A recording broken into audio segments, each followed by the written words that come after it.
Jeg hedder Lea, og det her er min biologi B, aflevering 4.1 om celledeling. Og vi starter med at fortælle om mitosen, som er den proces, der replikerer en celle til 2 identiske celler. Og vi ser det illustreret her. Og før mitosen går i gang, så kopieres kromosomerne i cellekernen ved replikation.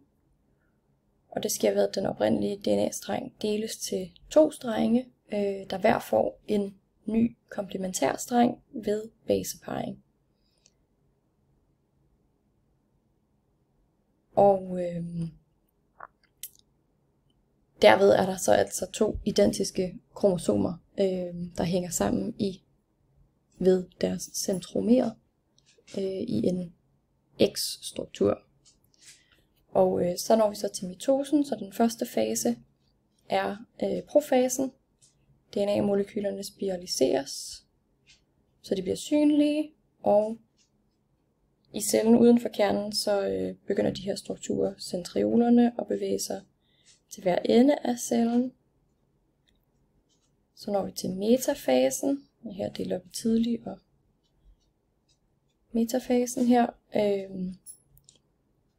og der opløses cellekernen, så kromatiderne er fri kromosomerne er fri i cellens cytosol, og centriolerne sender altså de her lange tindtråde, så nogle proteintråde mod kromosomerne, hvor de hæfter sig ved centromeret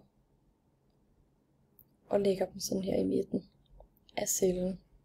Så når vi til anafasen, hvor tindtråden trækker kromosomerne mod centriolerne, eller kromatiderne her, de bliver delt op, trækkes mod centriolerne, så de altså spaltes, og der er 2 ens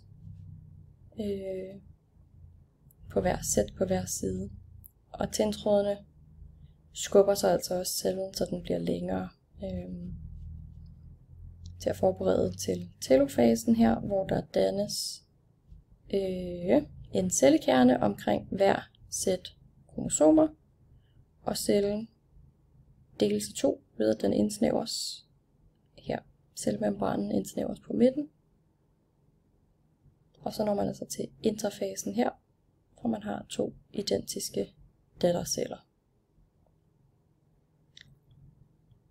Og så når vi til meiosen, som er deling af kønsceller og skaber genetisk variation.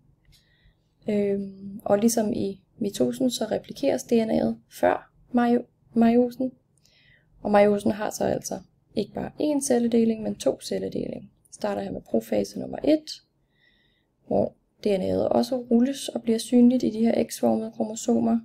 Kernemembranen opløses, og kromosomerne ligger tæt sammen, og der sker altså sådan en overkrydsning, hvilket er udveksling af gener mellem kromosomerne, som er det, der giver genetisk variation.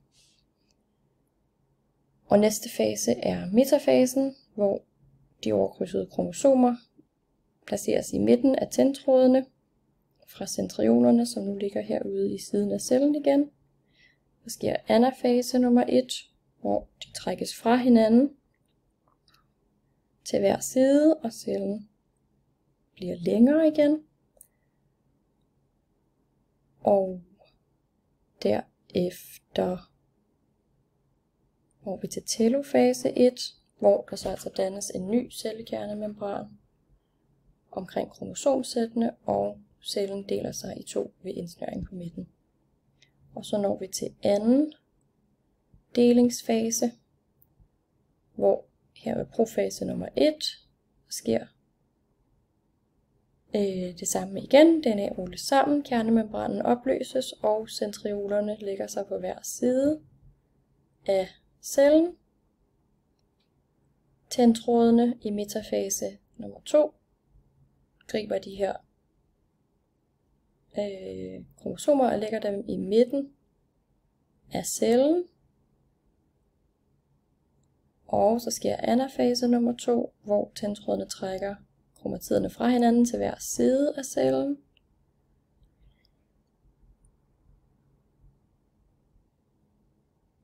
Og telofase nummer 2 deler cellen sig altså igen, og der er 4 forskellige